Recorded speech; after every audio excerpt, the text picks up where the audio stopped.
बिस्मिल्लाहिर्रहमानिर्रहीम। देखने वालों सुनने वालों को मेरी तरफ से अस्सलामु अलैकुम वरहमतुल्लाहि वबरकातुहू।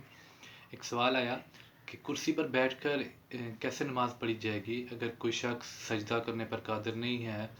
तो वो अगर उसने बैठकर नमाज़ पढ़नी है तो वो कुर्सी पर अगर बैठकर नमाज़ पढ़नी है तो कुर्सी पर किस तरह से बैठकर वो किस तरीके से वो नमाज़ पढ़ेगा। तो जवाब ज़िक्र करने से पहले अगर आप हमारे चैनल पर नए हैं तो हमारे चैनल को सब्सक्राइब करें और हमारी वीडियो को लाइक करके आगे शेयर भी कर दें।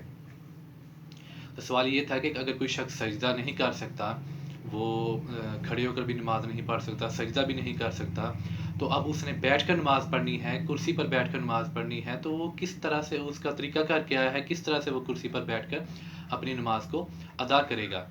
तो उसका जवाब ये है कि अगर कोई शख्स सजदा करने पर कादिर नहीं है, वो सजदा नहीं कर सकता, उसे कोई तकलीफ़ है, उसे कोई मर्ज़ है जिसकी वजह से वो सजदा करने पर कादिर नहीं है, तो ऐसा शख्स अब बैठकर नमाज़ पढ़ेगा। उससे अब क़याम ये भी साक़ित हो जाएगा।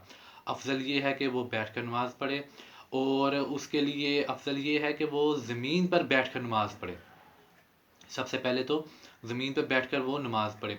अगर वो ज़मीन पर भी नहीं बैठ सकता, ज़मीन पर बैठने में भी उसको मुश्किल आ रही है, तो अब वो कुर्सी पर बैठकर नमाज़ पढ़ सकता है। अब जब वो कुर्सी पर बैठकर नमाज़ पढ़ेगा तो यहाँ पर इस बात का ध्यान रखना है कि कुर्सी के आगे कोई तख्ता नहीं होना चाहिए। बाज़ मसाजिद में, बाज़ घरों में भी इस तरह होता है कि आगे कोई तख्ता रख लेते हैं, उस पर सजदा किया जाता है। तो आगे तख्ता नहीं होना चाहिए, बल्कि इशारे से नमाज़ पढ़ी जाएगी, इशारे से रुकू किया जाएगा और इशारे से ही सजदा किया जाएगा। और फिर ये बात भी ज़हन नशीन होनी चाहिए कि जब नमाज़ पढ़ रहे हों तो हाथ जो है वो घुटनों पर ही होंगे। बाज़ लोग क्या करते हैं कि रुकू के टाइम हाथ घुटनों पर होते हैं, जब सजदा करने लगते हैं तो हाथ ऐसे आगे ले जाते हैं, ऐसे हवा में हाथ होते हैं और वो सजदा कर रहे होते हैं। तो ये तरीक़ाकार गलत है।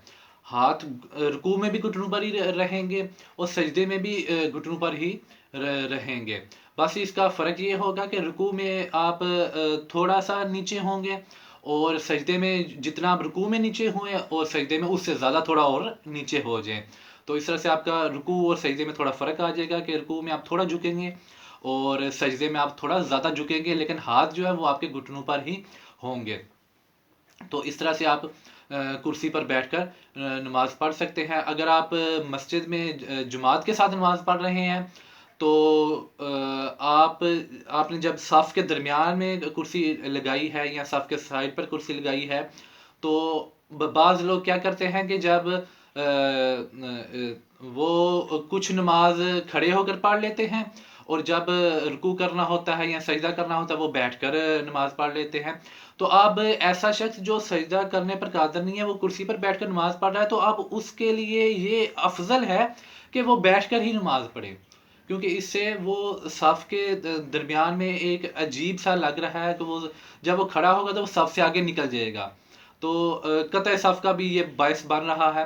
तो इस तरह खड़े होकर ना वो बल्कि नमाज पढ़े, बल्कि वो बैठकर ही सफ़ के दरमियान में नमाज पढ़े, कि वो बैठकर ही सारी अपनी जितनी उसकी नमाज है, रुकू सुजूद क़याम, वो सारा का सारा वो बैठकर ही अपना अदा करे, तो इस तरह से उसकी नमाज हो जाएगी।